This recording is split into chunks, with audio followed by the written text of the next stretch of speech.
actually, when Move came to be, I started experimenting with the language on Sui. My most senior engineer is like, well, you will have a hard time recruiting. But the next reaction is, well, it's actually not that hard. Give me a month, I'll be able to do it. The Move programming language is quite intuitive and easy to grok. I think learning Move, coming from an object-oriented background, it's pretty intuitive. A lot of our blockchain devs, they are not just blockchain devs. They've been working on server-side technologies or client-side C, C++ code. I think it was relatively easy for them to go into a new language. One of the good things about Sui is that they have documentation that walks you through the process on how to learn Move, how Move works, and you're able to ramp up pretty quickly. It's way ahead of something like Solidity that's more of like a very tailored, specific scripting language and not as open-ended in the capabilities that you can do in the Move language. Built into the language itself is the ability for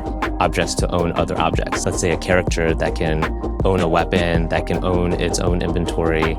That translates really well because when you sell that character, you intuitively would want those items to go with the character.